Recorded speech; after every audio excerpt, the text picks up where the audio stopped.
Good evening, I'm Ces Oreña-Drilon. And I'm Shawn Yao. The big stories tonight.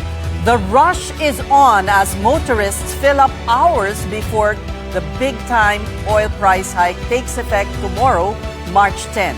And the surge could just be the tip of the iceberg as a Middle East crisis continues. The local markets and currency take a hit the day before the massive oil price adjustments kick in. The peso, in fact, weakened to a historic low.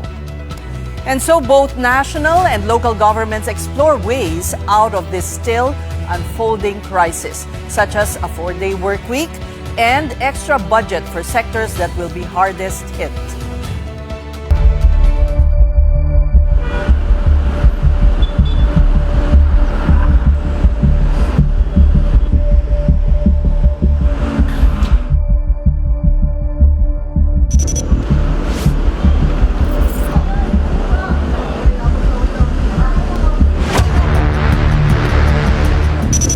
Several oil companies will offer staggered increases in their fuel prices this week. This is part of government's efforts to mitigate the impact of tomorrow's massive price adjustment. The Energy Department and even the Palace have also warned those in the oil sector against profiteering. That's as several gasoline stations were already caught overcharging motorists ahead of the scheduled price hike. But this could be just the beginning. As we speak, the Middle East conflict is still raging and the threat of more price surges remains. The big story tonight from mobile journalist Arles de los Santos. Whenever motorists line up like this at fuel stations, it's always a signal that a big-time price hike will be taking effect. But what makes the adjustment on Tuesday, March 10 different is that it will be the biggest weekly price jump on record for the country. Gasoline by 7 to 13 pesos per liter, diesel from 17 to 24 pesos per liter, and kerosene, the go-to cooking fuel for low-income households and the countryside, by as much as 32 to 38 pesos. Sobrang laki na kasi yung ibang mga ibang gasoline station kaya dito kami nagpapagas ngayon. Yung anticipate ko lang talagang tataas yan. Kaya nagtsaga na ako sa pila. Sa area ng Bulacan, wala nang diesel.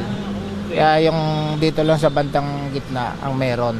On Monday, March 9, the Department of Energy announced a silver lining, if it can even be called that. Some oil companies have agreed to implement their price increases on a staggered basis, meaning over the next 3 days. Petron will increase diesel prices by 11 pesos and 60 centavos per liter on March 10, then 3 pesos and 80 centavos per liter on March 11 and March 12. For gasoline, Petron is raising prices by 5 pesos and 20 centavos per liter on March 10 and 1 pesos and 80 centavos each day for the succeeding 2 days. For kerosene, it will be 19 pesos per liter on Tuesday and 6 pesos and 50 centavos per liter on Wednesday and Thursday. It turns out, a number of fuel retailers cannot wait for the approved date of the increase. They were caught already implementing price hikes prematurely. A DOE inspection on the eve of the massive fuel price hikes saw 2 gas stations in Quezon City and 1 in Pasig selling fuels at prices even surpassing set ranges. Diesel was being sold as high as 74 pesos per liter. Ang pagtinda ng produktong petrolyo ay binibigyan ng mga responsibilidad na dapat sinusunod dahil hindi po ito biro-biro. Meron pong public interest involved. A total of 55 stations were issued show-cause orders to explain why they should not be liable for administrative and even criminal charges. Para po makita natin kung sila ba ay lumabag sa panawagan na huwag magtaas ng presyo ng gasolina. Kasi kapag po napakita rito na sila po ay may mga fraudulent acts, maaari po silang makansela ng permit. Reminder lang to sa mga gas stations.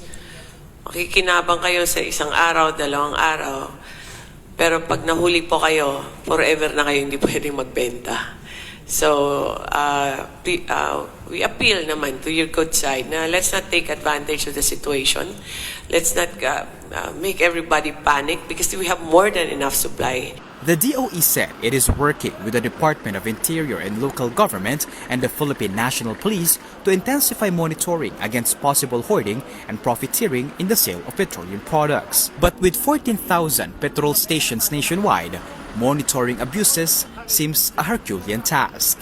That's why the DOE is also asking the public to do its part and report stations with abnormally high prices through its platform on the eGov.ph app. Concerned motorists can use the e-report system on the app and file a complaint under the Gas Station Concerns tab. Kapatid Arles de Los Santos, we are One News. Government agencies have started implementing the 4-day workweek today in an effort to save on power and petroleum consumption.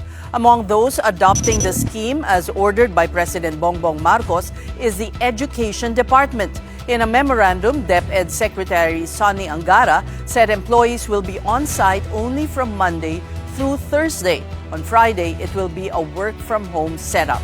Some local government units are also implementing flexible work arrangements. In the city of Manila, employees will only come in Mondays to Thursdays, but with extended hours. Exempted in the 4-day work week are offices handling essential services, emergency response, health services, sanitation, and water operations. This type of disadvantage or challenges that we can utilize in our advantage. While we're going to extend a few hours of our day, but the upside is you will have more time with your family for the long weekend. So on a Friday, you can use it spending time with your family or even rest so that on coming Monday, you'll be fresh, well rested. Government employees are divided on the policy. Some are in favor, but others worry how they could squeeze in 40 hours worth of work in just 4 days. May draining factor na yan sa trabaho. Uwi ka ng 6 o'clock.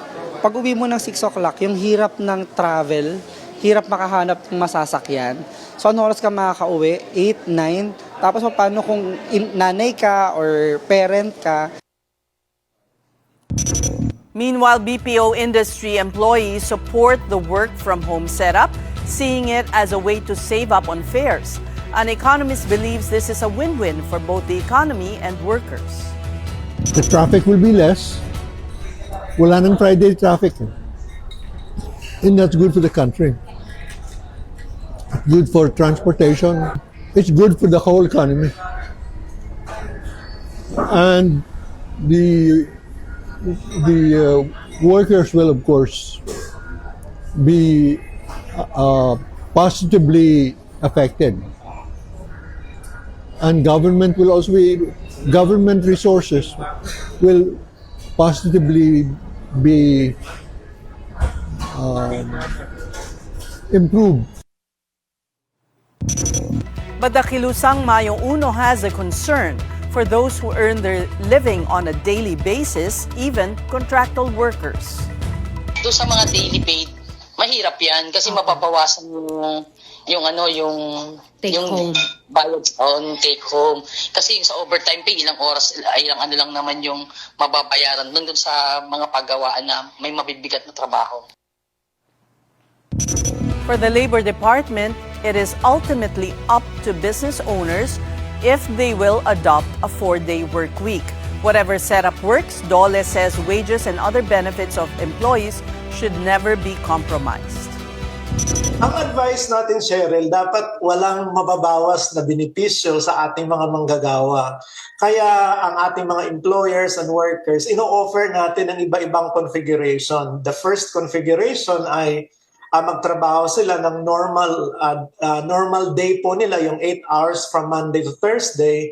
And then yung last day nila, i-render nila off-site or work from home sila. So 40 hours din sila sa isang linggo.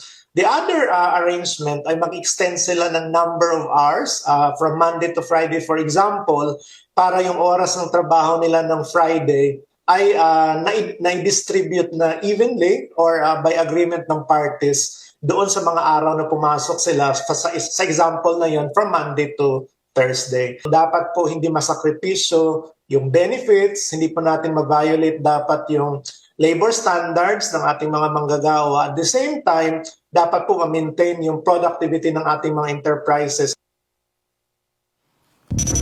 And over at the Senate, lawmakers are pushing for additional budget to alleviate the effects of the war in the Middle East. In particular, Senator Risa Ontiveros is advocating for a 52.8 billion peso supplemental budget for sectors affected. This, she says, could be divided between the transportation and agriculture sectors, as well as for the repatriation and aid for affected OFWs. But where will these funds come from? Senator Ontiveros suggests 70 billion pesos from the discontinued flood control projects in 2025, as well as 17.5 billion pesos from the Philippines' chairmanship of the ASEAN 2026 summit. With the lower house's cooperation, Senator Ontiveros hopes that this budget will be passed before Congress again goes on session break. 12 billion pesos ang transport subsidy na dapat pag-usapan ngayon. Dahil yan na halos ang projected cost. At sa OFW sector, malaki ang paghahanda na kailangan. Ayon sa Department of Migrant Workers na humihingi na ng dagdag budget, ang kanilang 1.76 billion peso emergency fund ay sapat lang para sa limited repatriation. Kung lalala ang sitwasyon, mangangailangan ng large-scale evacuation at reintegration support. Dapat kasama dyan ng income support at employment programs para sa uuwing OFWs. Kaya aabot ang kailangan na pondo sa 38 billion pesos. Just last week, the Department of Migrant Workers told the Senate Foreign Relations Committee that they will definitely need additional funds to repatriate Filipinos in the Middle East. That's because under the current budget, the department could only repatriate around 10,000. The Transportation and Agriculture departments, meanwhile, are both gearing up for the distribution of fuel subsidies to motorists, farmers, and fisherfolk. Apart from this, the Senate is also now studying President Bongbong Marcos's request for emergency powers. But for Ontiveros, it would be better to suspend the value-added tax or VAT on petroleum products. Senate President Tito Sotto, meanwhile, said they will prioritize this measure before their session break in March. It will have to go to the three readings unless it is declared emergency. Then therefore we'll do away with the 3-day rule. But again, depende sa mga pag-uusapan namin yan. But given there are just 2 weeks before the break, sir, SB, kaya pa ba yun? Kaya naman yan. Kung talagang emergency kaya yan. Pero may request na ba? Kailangan talaga ng dagdag na budget. At kahit dun sa pag-suspend ng excise tax, pinag-aaralan pa namin yon. But I've heard another recommendation na pinag-aaralan din namin. It might be even better than suspending the excise tax. At ito yung pagsuspindi ng VAT tax on petroleum and petroleum products. Kasalukuyan naming pinag-aaralan yung ideyang iyon. For Senate President Pro Tempore Ping Lacson, they will need to grant Marcos his requested emergency powers to act on the high prices of oil. And so now, what about the transport sector? Let's bring in our first guest tonight, Mar Valbuena, Chairman of Transport Group Manibela. Magandang gabi sa iyo, Mar. Good evening, Ma'am Ces. Good evening, Shawn. Good evening po sa lahat po ng na nanonood. Nakipag-ugnayan na po ba ang mga ahensya ng gobyerno sa inyo para sa fuel subsidy? Sa ngayon po, Ma'am Ces, wala pa rin po tayong nakukuhang kahit ano sa DOTR or LTFRB para po dito sa mga subsidy po na pwedeng ibigay sa ating mga kasamang tsuper.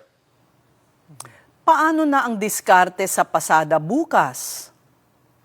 Yun po ang mahirap ngayon, ang struggle ng mga kasamahan natin kung paano na naman didiskarte bukas dahil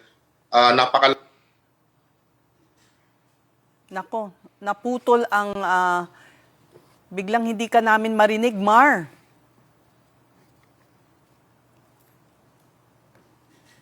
Mar? Po ng ating mga kasamahan ngayon ay magdagdag po ng oras ng biyahe at yung mga oras po na talagang madalang ang pasahero ay tigil po muna tayo. So magkakaroon ng regular schedule kasi naputol ka, Mar, dun sa kumbaga peak hours. Po. So siguro ang gagawin na lang po namin ay alternate po ang biyahe namin kasi mahirap po kung ikot kami ng ikot, yung oras po na talagang madalang po yung pasahero, Ma'am Ces. Ipaliwanag mo sa amin, Mar, bukas pag-akyat ng pagtaas ng presyo, ano ang tama sa tsuper? Sa isang tsuper, magkano ang mawawala sa kanya? Itong nakalipas na linggo, Ma'am Ces, Ma'am Shawn, mahigit 240 pesos na ang nawawalang kita ng ating mga kasamahan kasi marami din po ang nagsamantala na sobrang taas ng kanilang petrolyo.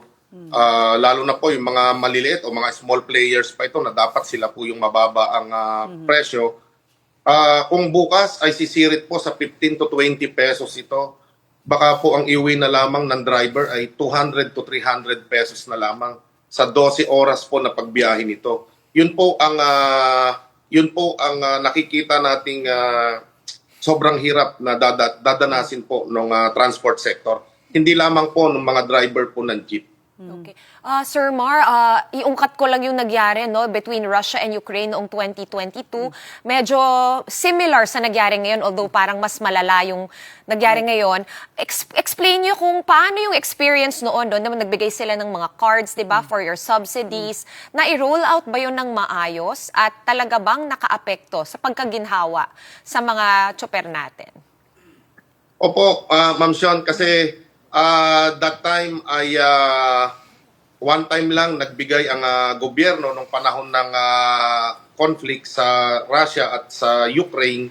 Kahit papano naibsan naman yung hirap ng ating pamamasada.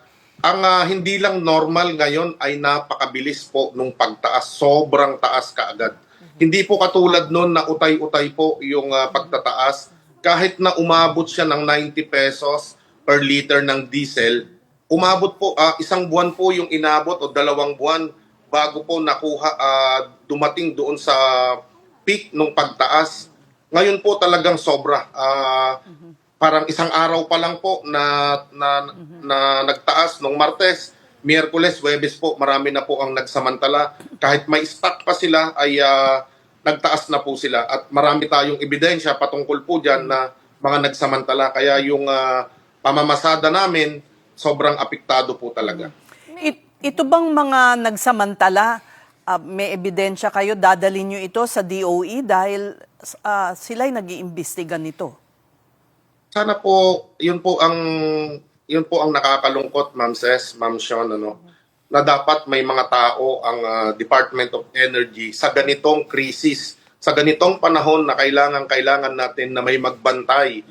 Kasi po, kahit mag-report pa kami, kung lumipas na yung mga araw bago pa ito napuntahan, bago pa ito inaksyonan, malaki na po yung perwisyo o danyos na dinanas ng sektor ng pampublikong transportasyon o kahit po yung mga private motorists na nagpakarga po dito dahil walang choice, dahil nga kailangan ng magkarga. So yung kung dadalhin natin ito sa Department of Energy, definitely po dadalhin natin at kakalampagin natin sila dahil po sa pagpapabaya nila na bakit may mga ganitong oil companies na nagtaas kahit hindi pa naman dapat. Mar, I know Manibela is calling for the suspension of excise taxes on fuel, pati na rin yung VAT, so 2 tax yun. Sabi ng mga ibang senador, malabo ito magyari, pero kung magkakaroon nga ng subsidy or yung pantawid pasada na tinatawag natin, meron ba kayong calculation kung magkano yung dapat na subsidies na nakukuha ng isang rider or driver? May ganun po bang calculation? Ma'am Shawn, dun sa pag-suspend ng excise tax, nararapat na po talaga. Kailan mo patutulungan yung taong bayan kung naghihingalo na kami ngayon? Yung value-added tax naman, sana ma-reduce man lang sa kalahati. Kasi habang tumataas yung base price nitong mga produktong petrolyo, tumataas din po yung value added tax na pinapasan ng taong bayan. At yung pagdating naman po sa fuel subsidy, tama lang po na 8,000 pesos kada buwan ang makuha ng bawat tsuper. Kasi po 6,500 pag umabot doon sa $80 per barrel. Kasi iba na po ang sitwasyon ngayon. Yung sinasabi po nilang $80 per barrel, bago pa po ito mag-pandemic mataas na po ang mga bilihin ngayon. Nagbago na ang merkado natin, ang inflation, kasama na po dyan. So dapat nagbabase, nag-a-adjust din po tayo. Hindi yung panahon pa ng 2016, 2017, 2018, yung subsidy na ibinibigay po natin dito sa mga kaawa-awa pong mga tsuper. So dapat 8,000 monthly kung hanggang kailan po matapos itong gyera na to. Yung 6,500 na sinasabi mo, Mar, natanggap yon in cash or through cards ng mga tsuper o meron ding tulong galing Department of Agriculture, bigas or pagkain? One time, big time po ito, Ma'am Ces, na inilalagay doon sa fuel subsidy card na galing po sa Land Bank. At ang masaklap po nito, minsan may bawas din, 5,000 lang yung nakukuha. Hindi po namin alam kung bakit nagkakaganon, hindi pare-pareho. Kahit na ilang beses na tayong nagtanong sa LTFRB, sa DOTR, and hindi po talaga lahat nabibigyan. Aminado naman po ang LTFRB kanina sa pangunguna ng ating chairman, Bigor Mendoza. Sabi niya, 136,000 lang yung mabibigyan. Hindi pa tayo sigurado doon sa mga traditional jeepneys, whether naka-consolidate ka or unconsolidated ka, and 9,000 units dito sa mga modernized unit na. Pero bakit kaya wala pang nag-aabiso sa inyo kung walang pasabi, kung magpupulong ba bukas o sa mga susunod na araw, wala pa? Ma'am Ces, sila nga ata mukhang hindi pa sila nakapagpulong. Mukhang wala pa silang solusyon na nailalatag. Ang narinig lang natin kanina, hula na mga ibibigay, 5,000 daw sa traditional jeepneys, 10,000 sa mga modernized. So bias po Yan po yung nakikita natin na sana pare-pareho lang po kaming kumukonsumo ng diesel kung gaano karami at hindi naman po nagbabago yung excise tax na ipinapataw dito. Kung nagkarga po kami ng 1 litro, 6 pesos din po yung ikakarga doon na excise tax, ganun din po doon sa mga modernized units. So dapat wala pong kaibahan nito. So doon pa lang nakikita na natin na may discrimination po talaga. Pero yung solusyon po. Ang isang punto kasi dito sa excise tax, okay kung kayong makikinabang, pero mas makikinabang yung mga may kaya na marami ang kotse, mga kumpanya na marami ang sasakyan. Kaya mas ang sinasabi ng mga ilang eksperto ay mas mabuti na yung kumbaga fuel subsidy sa inyong sektor. Sige. Okay kami doon, Ma'am Ces. Sige, deal kung ganun yung gusto nila. Kaso hindi ako mambabatas. Teka muna. Pero nabanggit niyo naman, Sir Mar. For the sake of argument, Ma'am Ces. Sige, papayagan natin. Pero okay, at least provided na dapat monthly yung ibibigay nila at hindi dapat bababa sa 10,000 pesos. Sana nakikinig sila sa atin. Sige. So nabanggit nyo na hindi pa kayo naaabisuhan, no? Pero nabanggit mo rin na nakausap nyo si Attorney Vigor Mendoza. Kailan po yun at ano po yung napag-usapan nyo so far? Napanood lang namin, Ma'am Shawn, yung interview niya kanina. Marami na tayong naririnig na sabi ay parang i-recalibrate din pati yung subsidy na yan kung papaano. Sana ay magbibigay sila ng suggestion sa Congress, sa Senado, sa ating Pangulo ay kung sinasabi nilang tatamaan yung mga malalaki talagang kumukonsumo nito, dapat to siguro ang ipatupad nila hindi lamang po fuel subsidy kundi pati po yung mga voucher o coupon na pwede naming magamit sa mga gasolinahan kasi mas madali po siyang gamitin kaysa po dito sa card na sinasabi po nila. Panghuli na lang, itong provisional increase, itutulak nyo ito? Yun na yung pinaka last resort sana namin. Ma'am Ces, kasi ang epekto naman nito, inflation, bukod doon, tatamaan din po kami. Kasi kung magtataas po kami ng pamasahe talaga, lahat po ng basic commodities and mga logistic cost nito ay magtataas din. So yung karaniwang driver po, tatamaan din ng pagsirit po ng mga iba pang produkto na kinakailangan natin sa araw-araw. Ayaw natin na mahirapan din yung ating mga mananakay at baka hindi na rin sila sumakay sa amin sa taas po ng pamasahe at baka hindi na rin sila lumabas. Dapat makaisip pa tayo ng ibang solusyon ang gobyerno na win-win solution para sa lahat, na hindi masyadong tatamaan yung ating mga mananakay. Ibig sabihin sa madaling salita, kung katanggap-tanggap sa inyo ang ayuda, subsidy at tanggap ninyo maganda yung inaalok sa inyo, hindi kayo hihingi ng increase sa fares. Tama po kayo, Ma'am Ces, kasi siyempre marunong din naman tayong makontento. May maiuwi lang kami, wag lang lugi yung ating mga nasa sektor ng transportasyon. Sasapat na siguro ito kaysa kami lang yung kumita tapos yung mga mananakay hindi din naman tinaasan ng sahod, mahirap naman po kung hindi balanse. Alright. Maraming salamat sa inyong panahon. Marval Buena, Chairman ng Transport Group na Manibela. Meanwhile, we're pausing for a quick break, but coming up, the peso plunges to an all-time low while the stock market took a beating on the eve of massive oil price increases in the Philippines. The big story will be back. Stay tuned.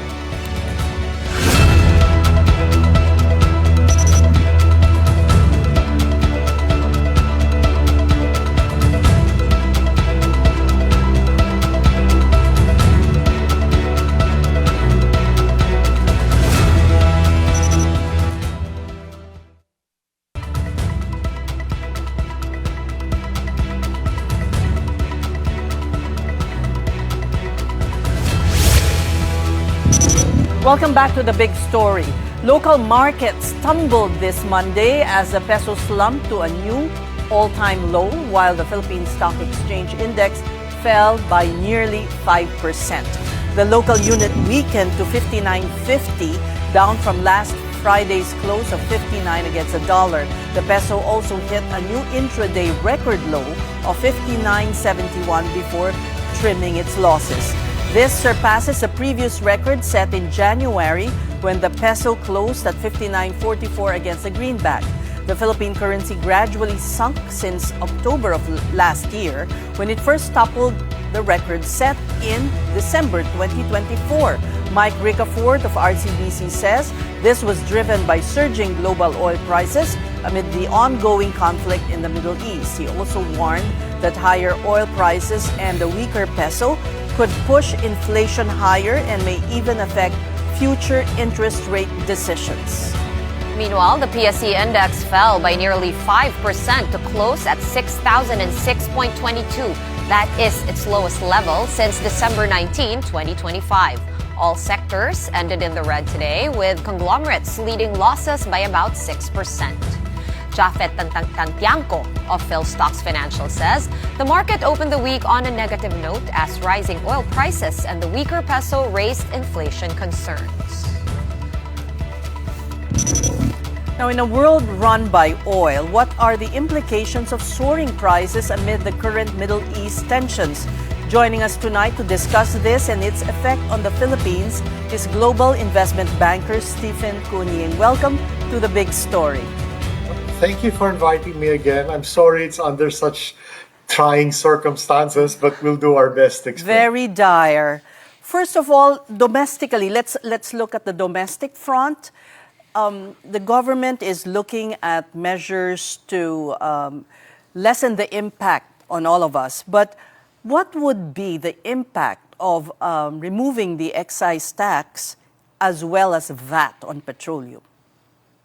Well, it's a short-term solution which is needed for an emergency situation.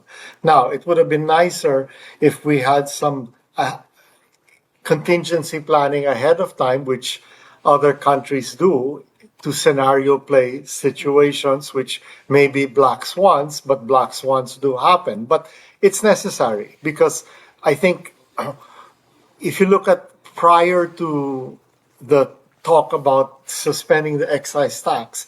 I know some employers, even prior, were already offering work from home from 1 or 2 days just because of inflation and rising prices in general.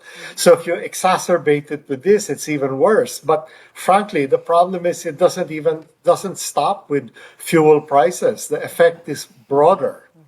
And if I can explain a little bit, what are Please go ahead. two of the other things. So first, there's the obvious, which is fuel prices are going to go up.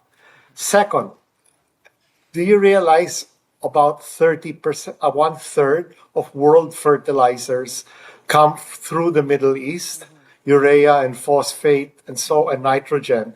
And that is as we get into planting season in the West, as winter ends.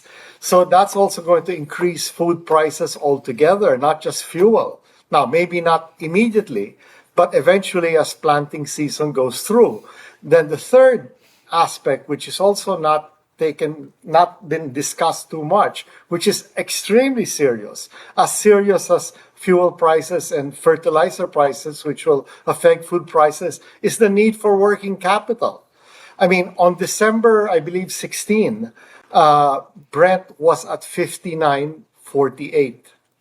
All right? It's today at over 100. It reached a high of 111. You're talking about almost a doubling of the price.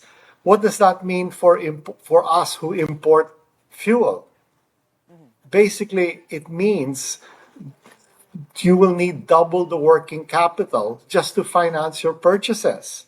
And that increases leverage of the fuel importers and the pressure on the banks as well. Because now, let's say if you used to order, let's use a random number, $100 million worth of oil or fuel or finished products. You'll now need double that. And that's a big financing cost and a big capital need. First, you have to have access to the fund financing, and second, it will be at double the amount. So what tools does government have to address all these you enumerated? I'll be very honest with you, very limited. That's the problem with imported inflation. You don't have control. It's what is done to you, not what you do to them. All you can do is ameliorate it. Now, Stevie.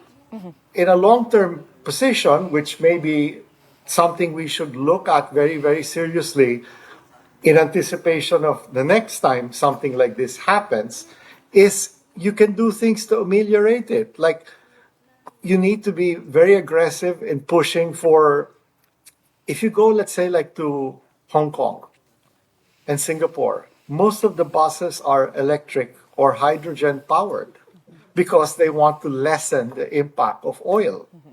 Second, you also have, besides changing the fuel mix you have to be more diversified, if not only green, you also have to deal with the structure. How do you deliver the aid? Ideally, the best way to do it will be to target it, which is, for example, if you had a more robust public transportation system, you could subsidize directly the cost of transport rather than just give subsidies, which, frankly, you give a subsidy across the board, an excise tax on fuel, that benefits people like us. Exactly. Yes, we can have that benefit. It's good for us. But who, frankly, needs it the most? I mean, like the former mayor of Colombia said, what is his definition of an advanced country? It's where the rich people take public transport to work. I can tell you, when I was in Hong Kong, I didn't have a car. I would take public transport every day because it was efficient. When I go to New York, I rarely even take a taxi. I try to take the subway and, if necessary, an express bus. So these are long-term solutions, but if we don't start addressing them, the next time it happens, we will face the same dilemma again. Well, Stevie, Senate President Tito Soto has proposed a national petroleum reserve because, as we know, our oil industry has been deregulated since, I think, 1998. Is that a good idea to have a national petroleum reserve, or is it a good idea to revisit some sort of regulation or at least a little bit more? Yes and maybe, okay, is my answer. Yes, we should have a strategic petroleum reserve because one of the problems we have, and I've said this many times on this show previously and others, is we have this teacher's pet mentality towards what our, let's say, multilateral overlords tell us to do. Leave it to private sector, government is necessary, but yet all these governments that tell us to do that, they know certain things, what they call the commanding heights of an economy.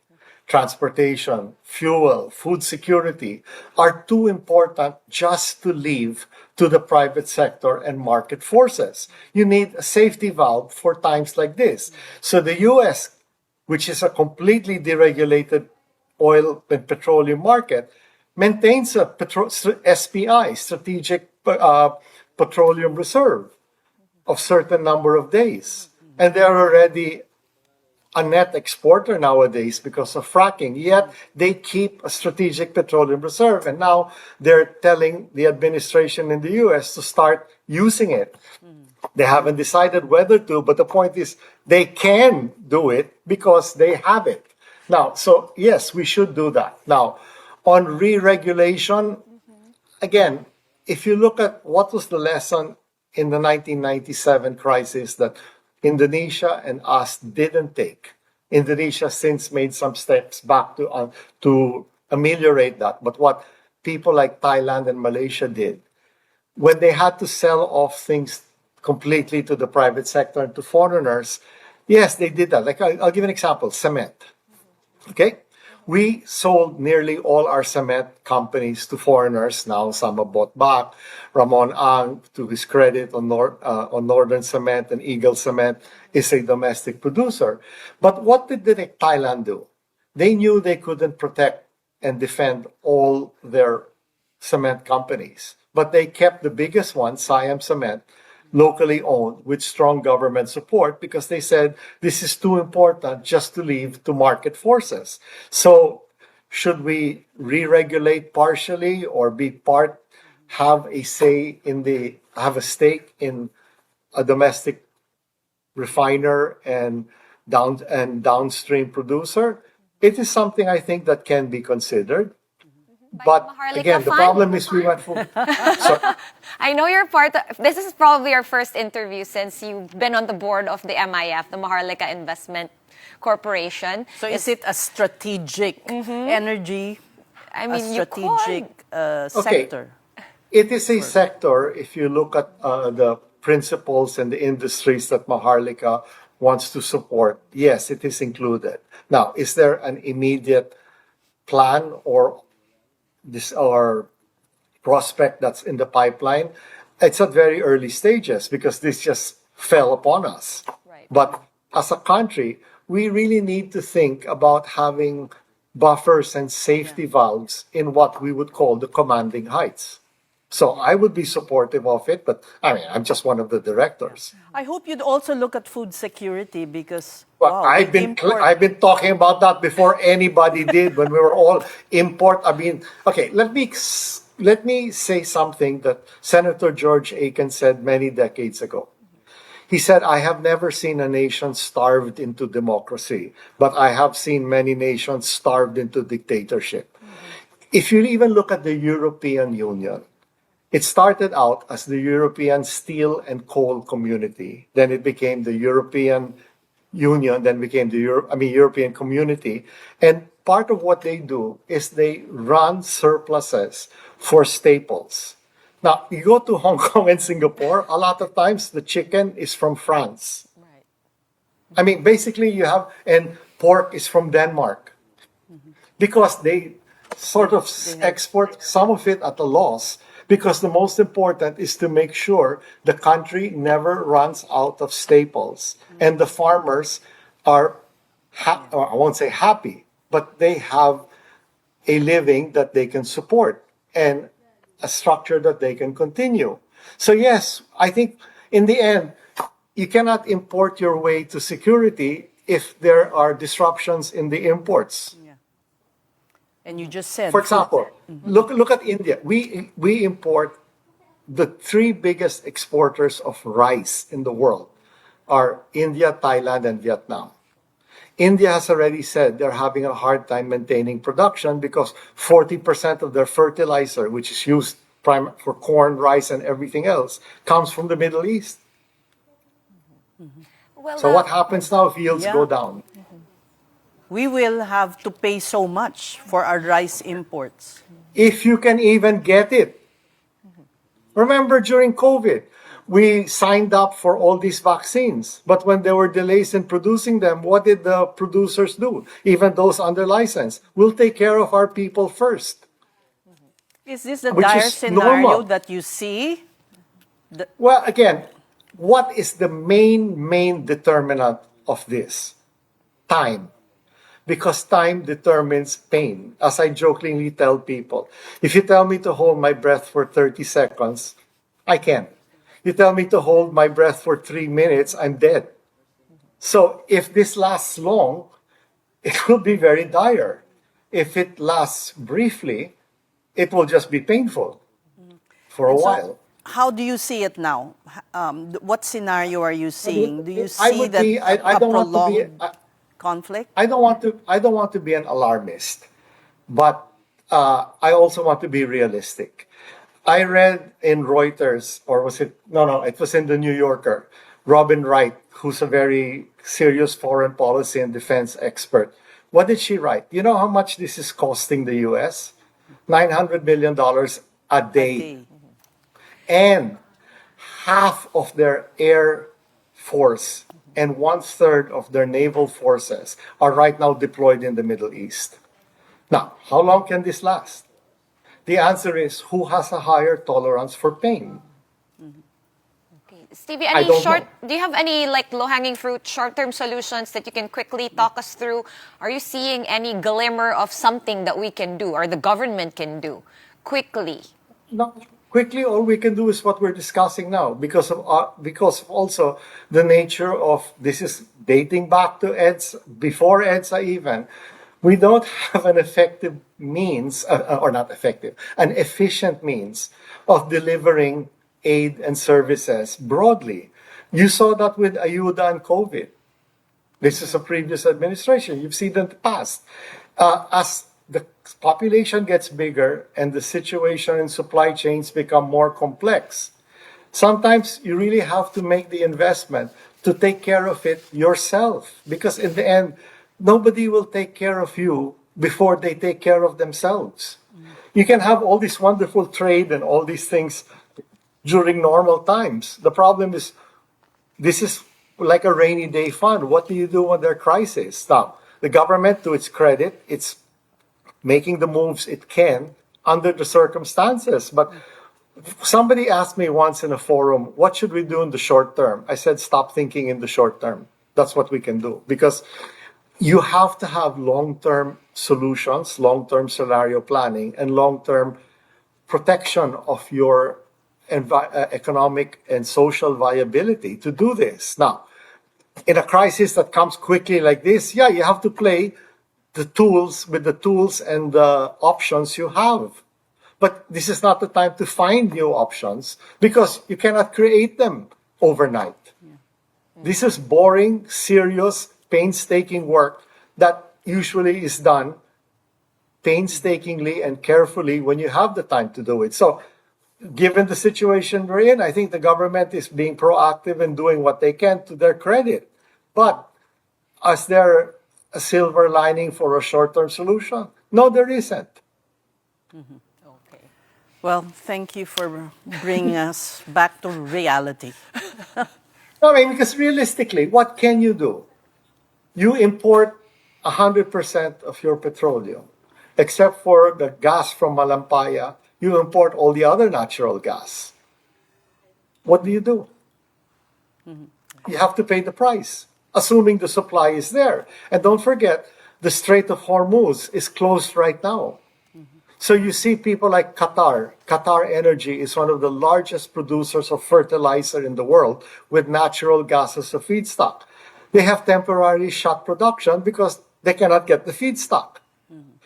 China and Taiwan, two of our biggest sources of refined products, which is gasoline, diesel, and the like, have said for the short term, let's not export because we need to keep our supply for ourselves in the short term.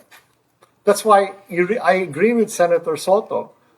This is something we need to revisit. We cannot plan as if every day is a happy day or even a normal day.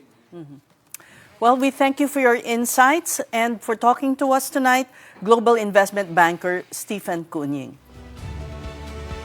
You're still watching The Big Story on One News. As we go on a break, we revisit the massive oil price hikes taking effect tomorrow, March 10. Take a look at your screens right now. Don't fall off your chairs.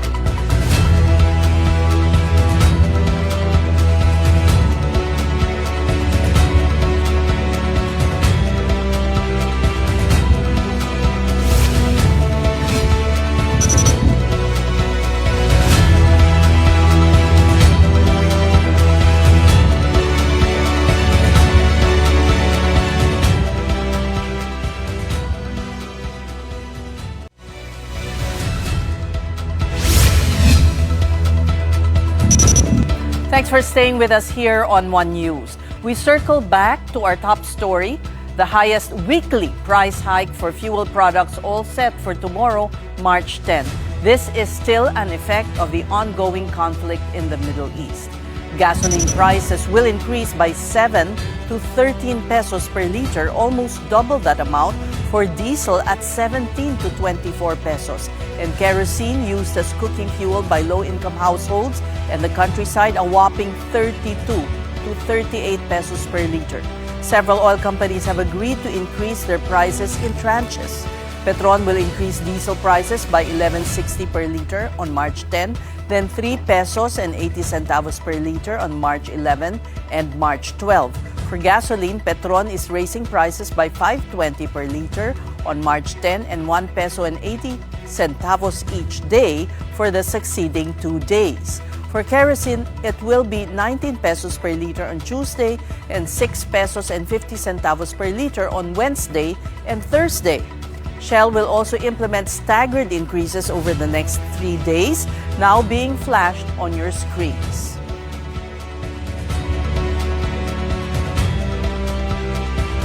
Chevron and other fuel companies will also gradually hike diesel with an equal 2 pesos and 50 centavos per liter adjustment every day.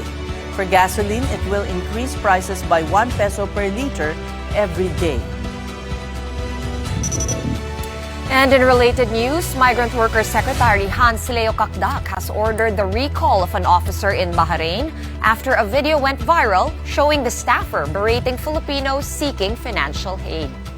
Magsumbong na kayo sa magsumbong sa mga gusto nyo pagsumbungan. O, magsumbong na tayo. Ang Manila ho ang nagsasabi, walang sige, pondo. walang problema. Sa Manila. Walang pondo, ha? The clip, which circulated online over the weekend, shows a man outside the Philippine Migrant Workers Office in Bahrain telling some OFWs that their request for assistance will not be entertained due to a lack of funds. The Philippine Embassy in Manama earlier announced a temporary suspension of financial aid, citing security concerns amid missile and drone attacks in the region. Kakdak did not name the employee but said that the incident is now under review. Meantime, Malacanang has fired back at Vice President Sara Duterte after she criticized the government's efforts to repatriate Filipinos from the Middle East. In the first episode of her Ibalik ang Tapang at Malasakit interview, Duterte said securing an aircraft to bring home Filipinos should be easy despite limited airspace access in the region. Siguro at yan ang problema po sa mga hindi nag-aaral at hindi nag-iisip at hindi inaalam kung ano talaga ang programa ng gobyernong ito. Makapagsalita lamang para makakuha siguro ng mga views, pero hindi po ito naaayon sa realidad. Hindi po ayon lamang sa iisang kaibigan. Dahil kung dyan po manggagaling ang iyong desisyon, malamang lumigwak ang buong Pilipinas kung puro kaibigan, puro chismis. Now, amid all the bad news, let's end with something a bit more lighthearted. Our big picture tonight is business leader Robina Gokongwei-Pe having a little fun with one of the country's most famous urban legends. In photos shared by TV host Gretchen Ho, the Robinsons retail chairperson was seen at a trade partners event wearing a Medusa-inspired headpiece. The look appears to be a playful nod to the long-running urban legend linked to Robinson's Galleria in Ortigas. The 1990s tale claimed a half-human, half-snake creature was hiding in the mall. And over the years, some versions even claimed the creature was Gokongwei-Pe's twin. Fittingly, this moment comes during Women's Month, as Medusa is often seen as a symbol of female power and resilience. I was totally a victim of that urban legend. Really? I would refuse to go into the fitting room because that's where they said it would come out. The snake. And you believe that a snake would really be at the I would drag my mom into the dressing room with me para sabay kami. You know, that's Robina for you. She would actually, poke fun at it, and one of the more. And that's the only way to fight such a legend that's stuck, no, an urban legend. People kept away from Robinsons. Wait, but it's such a great mall, though, and also, at least a little humor. Us Filipinos were in the face of all the bad news. Yeah. And it's only Monday. Speaking of that. That's it for the big story on this Monday. We are back here tomorrow at 8 p.m. We'll see you then. Before we go, I don't know how a daily price hike is actually staggered. I know. It's Monday, Tuesday, Wednesday. It's not even MWF. Right? But the bulk of it is tomorrow. Yeah, so that's weird. Anyway, kapatid, we are One News, all sides, all the time. Have a good night.